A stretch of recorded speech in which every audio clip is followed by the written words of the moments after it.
తన భార్యకిచ్చిన మాట నిలబెట్టుకోవడానికి రాత్రి పగలనే తేడా లేకుండా ఒక గొడ్డులాగా కష్టపడుతున్నాడు నా చిన్న కొడుకు. ఆ పని ఈ పని అనే తేడా లేకుండా ఓవర్ టైములు ఆ మెకానిక్ షెడ్ లో పనిచేసి నిద్రలేని రోజులు చూస్తున్నాడు. ఒళ్ళు హూనమయ్యేలా వాడు కష్టపడుతుంటే నేను చూడలేకపోతున్నాను. చూసినావా అత్తమ్మ, వాళ్ళని విడగొట్టి కార్తీక్ కి రెండో పెళ్లి చేద్దామంటే ప్రెగ్నెంట్ అయి ఇంటికి శనిలా దాప్రమించింది. మనం ఇప్పుడు ఏం చేసినా వాళ్ళని విడగొట్టలేం అంజలి. ఇది రైట్ టైం కాదు. ఏం చేసినా విడగొట్టలేమంటే ఇప్పుడు వాళ్ళని అలానే వదిలేద్దామా అత్తమ్మ? పెళ్ళై 2 పిల్లలున్నా వాళ్ళని విడగొట్టడం పక్కా అంజలి. విడగొట్టాలంటే పిల్లలు పుట్టాక కూడా విడగొట్టొచ్చు. నువ్వేం టెన్షన్ తీసుకోకు అంజలి.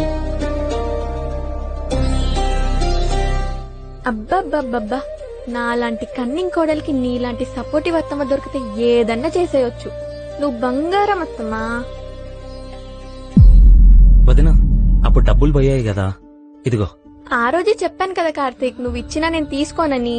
వదినా, నీ డబ్బులైనా నా డబ్బులైనా ఒకటే వదినా, తీసుకో. రేఖ, వెళ్ళేసొస్తాను. సరే కార్తీక్. రేఖా, హా అక్క. ఈ డబ్బులు తీసుకో అమ్మా. కడుపుతో ఉన్నావు కదా, ఖర్చులకొస్తాయి. వద్దక్క. పర్లేదు తీసుకో చెల్లి. నీకో విషయం తెలుసా, ఆ రోజు పోపుల డబ్బా నుంచి నువ్వు డబ్బులు తీసుకోలే అన్న విషయం నీకు నాకు తప్ప ఇంట్లో ఎవ్వరికీ తెలీదు. కానీ నువ్వే తీసావని ప్రూవ్ చేశా. ఆ రోజు ఎంత హ్యాపీగా ఫీల్ అయ్యానో తెలుసా? ఎందుకక్క నీకు నా మీద అంత కోపము? ఏం కావాలి నా నుంచి? నీ మంచితనం నాకు నచ్చలేదే. దానివల్ల ఇంట్లో వాళ్ళందరూ నన్ను పక్కన పెట్టి నిన్నెక్కడ నెత్తి మీద పెట్టుకుంటారేమో అనే భయం. నువ్వు చేసిన వంట బాగుందని మావయ్య, నా మొగుడు, ఇంట్లో వాళ్ళందరూ నా ముందే నిన్ను మెచ్చుకుంటుంటే నాకెంత మండిపోయేదో తెలుసా? ఎక్కువ ఏడవకు రేఖ, కడుపుతో ఉన్నావు కదా.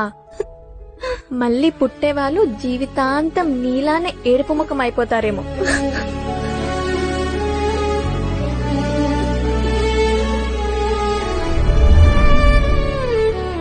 ఈ రోజు నా పెద్ద కోడల నిజ స్వరూపం నాకు క్లియర్ గా కనిపించింది. ఎలాగైనా ఈ గొడవలన్నీ ఆపి నా పెద్ద కోడల అహంకారాన్ని తగ్గించాలి.